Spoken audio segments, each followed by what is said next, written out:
2000 was the beginning of the end of the first stage of the online poker industry.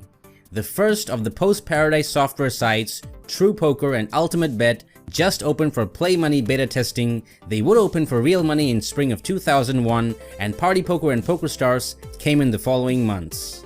But still at this point, Paradise Poker had almost 90% of the action, with Planet Poker accounting for almost all of the remaining 10%. The word almost is there because a scam site, PokerSpot, had some action even if no money, and the software behind Planet Poker was being licensed to a few entities that tried to set up their own sites. One of the entities to license the Planet software was the Highlands Club. Highlands was endorsed by Poker Hall of Famer Doyle Brunson. Doyle's second online card room, Doyle's Room, would come 4 years later.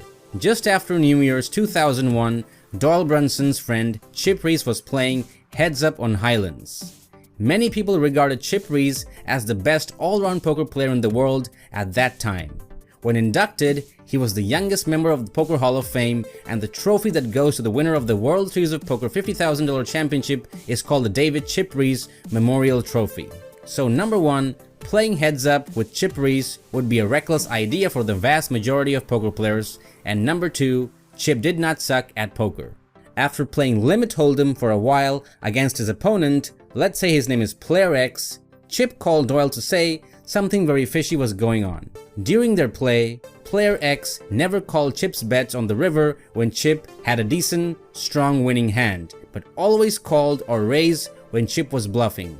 Likewise, Player X would always bet when Chip held a hand that could not catch a bluff. Player X was playing as if he could see Chip's whole cards, which of course he could. Player X and a couple of partners had hacked the awful Highland software so that they could see all the cards dealt. This God mode ability is like an invitation to print money unless you are a complete and utter imbecile like Player X and get detected in a matter of hours. After Chip Reese's call, Doyle Brunson alerts Highland support and they pull out Player X's hand histories. Among many hands played was this one. Chip Reese is dealt pocket deuces and Player X gets ace queen. Chip raises from the button and Player X calls. The flop comes ace queen deuce. Player X checks, Chip bets, Player X calls. Turn is a 7. Player X checks, Chip bets, Player X calls. River was a 9.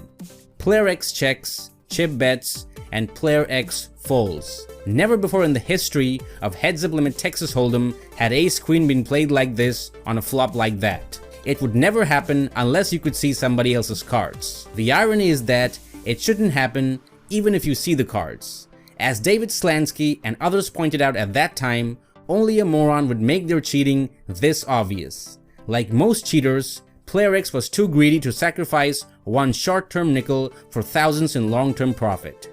If you can see all the cards, you have to lose some hands. You have to make some negative EV decisions. If you can see all the cards, you have to play like you don't see all the cards. Player X and his partners were such colossal idiots that instead of milking Highlands and Planet and other licenses of that software for hundreds and thousands of dollars over the next few months until the software became completely obsolete, they weren't able to exploit Planet Poker because both card rooms shut down to fix the hack after it was discovered, and to top it off, those cheating idiots managed to lose even more money when Highlands Poker confiscated and didn't return their initial deposits. Player X and his pals broke into a bank, did not get the money, and lost their wallet in the bank before they left. 6 years later, the Absolute Poker scandal came to light via a similar hand when Pot Ripper called an all-in raise on the turn with 10-9 against 9 deuce on a King-King 4-7 board. That ridiculous call revealed long-standing God mode cheating, where the pathetic, short-term greed of a cheater once again led to his downfall. That was a far bigger scandal and a bigger loss of income in the end for Pot Ripper, but still Player X's afternoon of epic failure had to earn him the spot of the stupidest poker cheater ever. This video is powered by Bluff the Spot, the best place to learn how to win at poker from actual high-stake coaches like MMA Sherdog. Check the link in the description.